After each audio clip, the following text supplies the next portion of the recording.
Friends, कैसे हो आप सभी। स्वागत है आपका हमारे यूट्यूब चैनल पर। ठीक है, तो आज हम आप स्टार्ट करेंगे केंद्रीय मंत्री परिषद। आपने देखा होगा कल वीडियो आया था हमारा, जिसमें मैंने बताया था कि कल हम केंद्रीय मंत्री परिषद के बारे में विचार करेंगे नोट्स के साथ। तो आज हम बात करेंगे नोट्स के साथ। ठीक है, ये नोट्स टेलीग्राम पर डाल दी जाएंगी। आप टेलीग्राम ज्वाइन कर लीजिए जल्दी से जल्दी।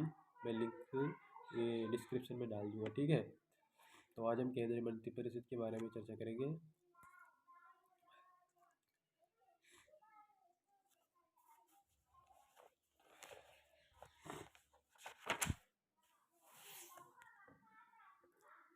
केंद्रीय मंत्री परिषद जो हमारे भारत में जो संसदीय व्यवस्था है वो ब्रिटिश मॉडल पर आधारित है। ठीक है, तो हमारी संसदीय व्यवस्था ब्रिटिश मॉडल पर आधारित है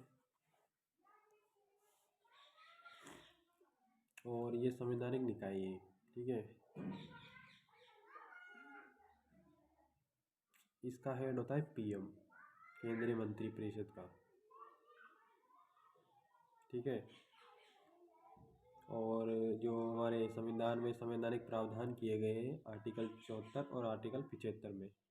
आर्टिकल 74 एक केवल कहता है कि मंत्री परिषद होगी। अब मंत्री परिषद इस राष्ट्रपति की सहायता करेगी, उसकी सलाह देगी। ठीक है, राष्ट्रपति की सहायता और सलाह, राष्ट्रपति की सहायता और सलाह। ठीक है,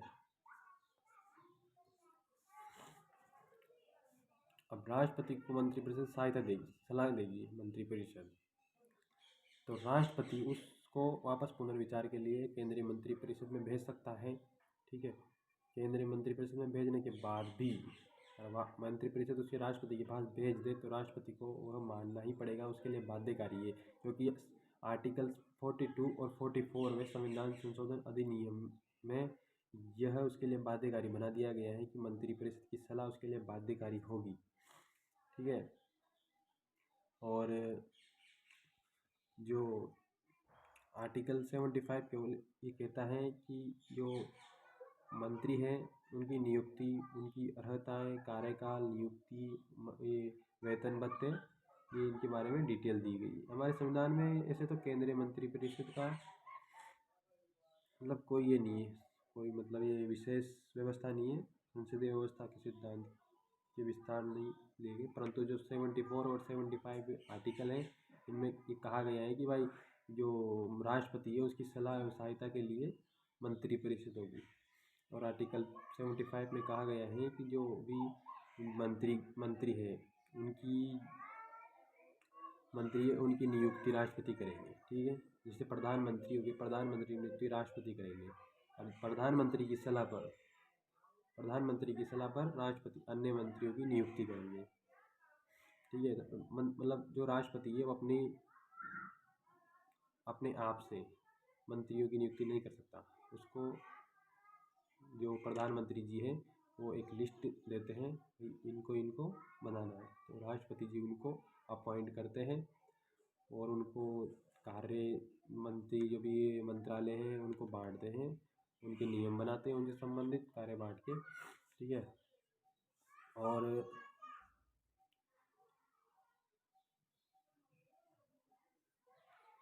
मंत्रियों जो 91वां संशोधन है 2003, इसमें कहा गया है कि जो प्रधानमंत्री है ना प्रधानमंत्री सहित मंत्रिपरिषद के सदस्यों की कुल संख्या,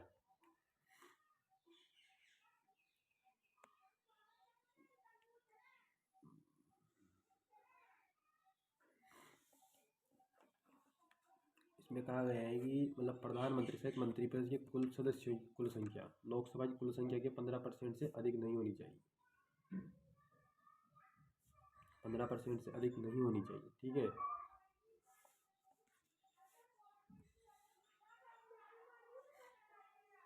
और इसमें बताया गया है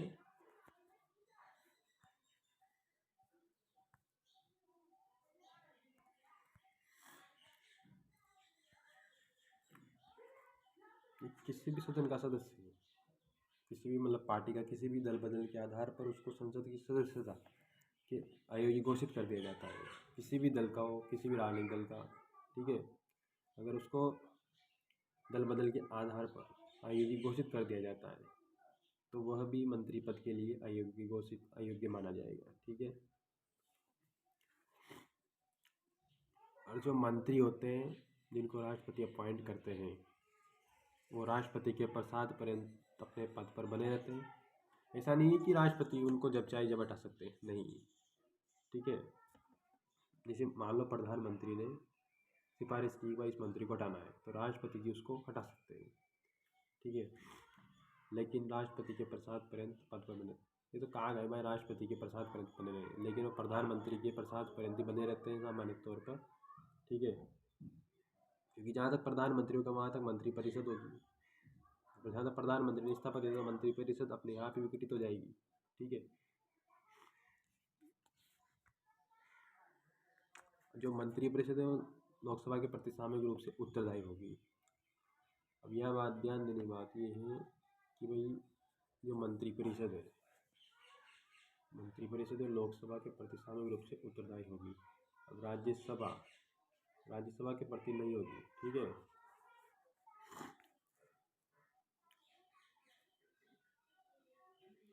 ये बात ध्यान देना होगी, इम्पोर्टेंट है, क्योंकि मंत्री परिषद है लोकसभा के प्रति सामूहिक रूप से उत्तरदायी होगी, ये बात याद रखना। ठीक है। राज्यसभा के प्रति नहीं होगी।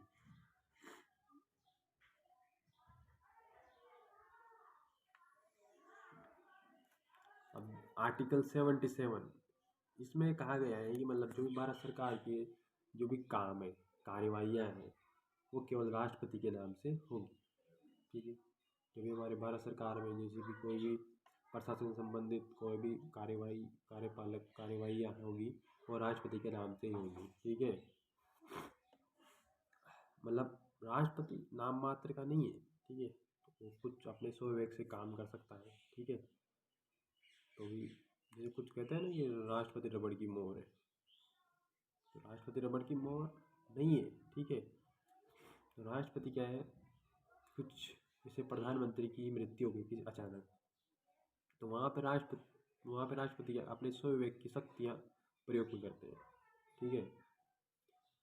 तो किसी को प्रधानमंत्री बना देते हैं जो भी बहुमत प्राप्त का नेता होगा। ठीक है। अब जो राष्ट्रपति आदेश या जारी करते हैं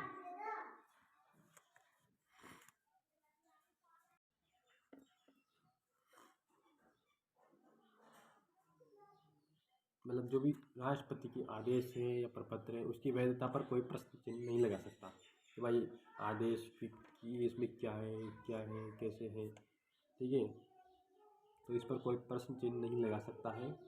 और मतलब जो भी मंत्रिपरिषद राष्ट्रपति को सलाह देती है, मान लो ठीक है, मंत्रिपरिषद राष्ट्रपति को सलाह देती है तो उसकी न्यायिक समीक्षा भी नहीं की जा सकती है। किसी भी न्यायालय में उसकी न्यायिक समीक्षा नहीं की जा सकती है। ठीक है। ये बात ध्यान देना योग्य है।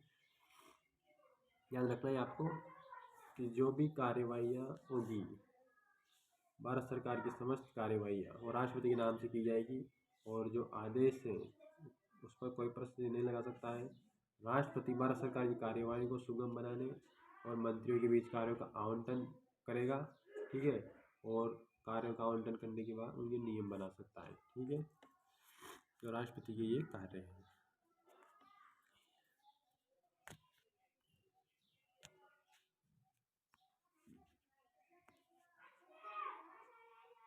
और आर्टिकल 78 में कहा गया है प्रधानमंत्री के कर्तव्य देने के लायक। ठीक है।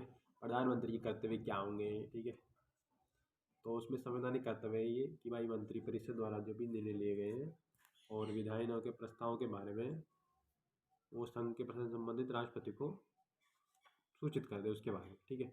और राष्ट्रपति द्वारा जो भी सूचनाएं मांगी जाती है उसको बता दे भाई ये बात है। ठीक है। राष्ट्रपति चाहे तो किसी मामले में मंत्री द्वारा लिया गया निर्णय, ठीक है, लेकिन मंत्रिपरिषद ने विचार नहीं किया है तो वो विचार के लिए उसको आपस मंत्रिपरिषद में भेज दे प्रधानमंत्री। ठीक है। अब अनुच्छेद 88 में कहा गया है कि भाई मंत्रियों के क्या अधिकार होंगे सदन में, है ना, सदन में क्या अधिकार होंगे उनके।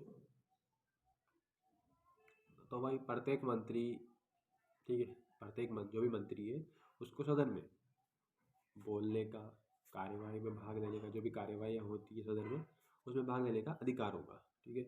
और जो भी दोनों सदन है, राज्यसभा लोकसभा, उसकी दोनों की संयुक्त बैठक में और भाग लेने का अधिकार होगा। संसदीय समिति होती है उसमें बैठक में भाग लेने का अधिकार होगा, लेकिन वोट देने का अधिकार नहीं होगा। वोट केवल उसी में दे सकते हैं जिसका वो सदस्य हो। जैसे राज्यसभा का सदस्य है तो उसमें उसको ही वोट दे सकता है, लोकसभा का सदस्य है तो उसमें वोट कर सकता है। ठीक है। भाग किसी में भी ले सकता है। ठीक है। भाग वो किसी बैठक में, किसी भी बैठक में भाग ले सकता है। मंत्रियों की प्रकृति, एडवाइस सलाह की प्रकृति कैसी होगी? तो भाई साहब सलाह की प्रकृति इसमें कहा गया है कि जो मंत्रिपरिषद है वो सलाह देगी राष्ट्रपति को। ठीक है।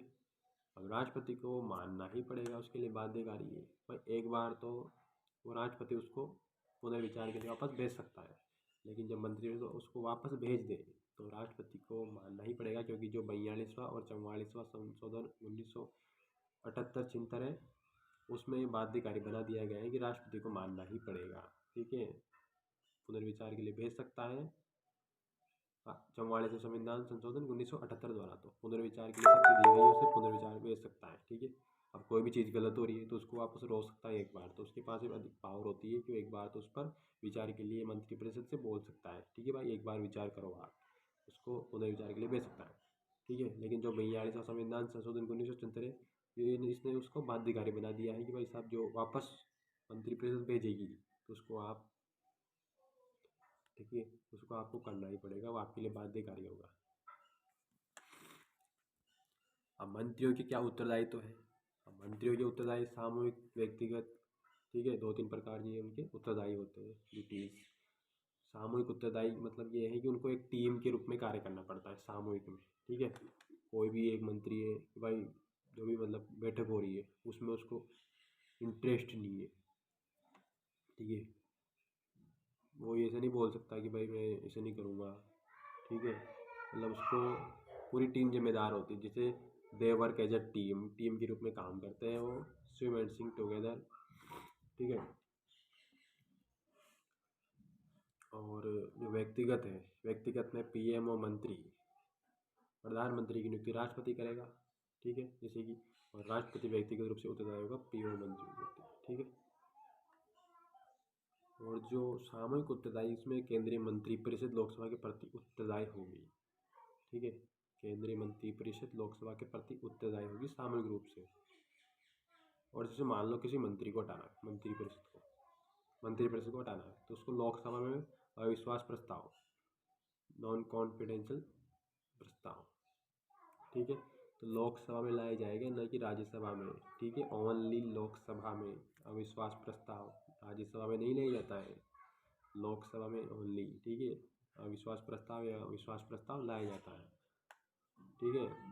हालांकि इसका संविधान में कोई उल्लेख नहीं है अविश्वास प्रस्ताव का, लेकिन जैसे कि लोकसभा में अविश्वास प्रस्ताव पारित हुआ तो मंत्रिपरिषद को हटना ही पड़ता है। ठीक है। उसको हटना ही पड़ेगा। फिर राष्ट्रपति लोकसभा में विश्वास मत खोए मंत्रिपरिषद की सलाह मानने तो बाध्य नहीं है। जैसे मान लो प्रधानमंत्री, अब प्रधानमंत्री लोकसभा में जहाँ तक उसका बहुमत बनाया रहेगा वहाँ तक तो मंत्रिपरिषद होगी, उसकी सलाह मानने के लिए राष्ट्रपति बाध्य होगा। लेकिन विश्वास मत खोने के बाद मंत्रिपरिषद की सलाह मानने तो राष्ट्रपति बाध्य नहीं है बिल्कुल भी। ठीक है। ये बात इम्पोर्टेंट है।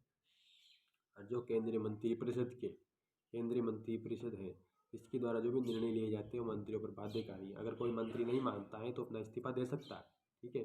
क्योंकि सामूहिक उत्तरदायित्व है। ठीक है। आप एक मतलब जैसे कि 50 मंत्री है, ठीक है, 50 मंत्रियों में से 49 मंत्री मान रहे हैं कि भाई ये होगा, और एक मंत्री नहीं मान रहा तो इस्तीफा दे सकता है। ठीक है। और प्रधानमंत्री उसे राष्ट्रपति को सलाह दे सकती है कि इसको हटाना है। ठीक है। तो उसको हटा सकते हैं, लेकिन उसको मानना ही पड़ेगा क्योंकि वो मंत्रियों पर बाध्यकारी है उस मंत्रिपरिषद के निर्णय। ठीक है। और व्यक्तिगत में प्रधानमंत्री किसी मंत्री को हटाना चाहे तो राष्ट्रपति को सलाह दे सकता है, तो राष्ट्रपति उसे हटा सकते हैं। ठीक है। इसमें ज़्यादा कोई ये नहीं है। और कोई विधिक उत्तरदायित्व, जैसे कि ब्रिटेन में सार्वजनिक कार्य और राजा का आदेश, ये मंत्रियों का उत्तरदायित्व है। ठीक है। वो कोर्ट में प्रस्तुत किया जा सकता है। ठीक है। और जैसे ब्रिटेन में मुहावरा भी कहा जाता है कि राजा कभी गलत नहीं हो सकता। भाई राजा कुछ काम काम गलत कर ही नहीं सकता, तो उसको न्यायालय में मुकदमा भी नहीं चलाया जा सकता उसके ऊपर, ठीक है। हमारे भारत में तो संविधान में किसी भी मंत्री में कोई विधिक जिम्मेदारी नहीं दी गई है, ठीक है। भारत के संविधान में किसी भी मंत्री को कोई विधिक जिम्मेदारी नहीं दी गई है, ठीक है। ये बात भी इम्पोर्टेंट है। भारत में संविधान में किसी भी मंत्री को कोई विधिक जिम्मेदारी नहीं दी गई है, और मंत्री द्वारा राष्ट्रपति की सलाह की जांच ही न्यायालय के क्षेत्र से बाहर है। मतलब मंत्रिपरिषद जो भी सलाह राष्ट्रपति को देगी उसकी जांच या न्यायिक समीक्षा किसी भी न्यायालय में कोर्ट में नहीं की जा सकती, ठीक है। मतलब ये नहीं कह सकते कि भाई राष्ट्रपति को क्या सलाह दी गई है ना, किसके बारे में सलाह दी गई है, उसके बारे में कोई जानकारी या मतलब समीक्षा नहीं की जा सकती किसी भी न्यायालय में, ठीक है।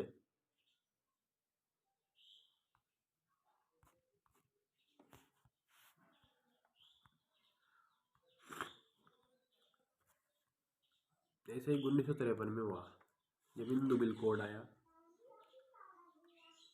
और डॉक्टर अम्बेडकर ने इस्तीफा दे दिया था। इस्तीफा मतलब कुछ जिससे कि 1953 में डॉक्टर अम्बेडकर ने हिंदू कोड बिल पर अपने साथियों के साथ मतभेद, मतलब कि उनके कुछ साथी थे जिनके साथ उनकी मतभेद चल रहे थे, इसके कारण उन्होंने त्यागपत्र दे दिया था। सीडी देशमुख ने राज्य के पुनर्गठन की नीति पर मतभेद चल रहे थे, इसलिए त्यागपत्र दे दिया। आरिफ मोहम्मद ने तलाक से बचाव के लिए त्यागपत्र दे दिया, ठीक है।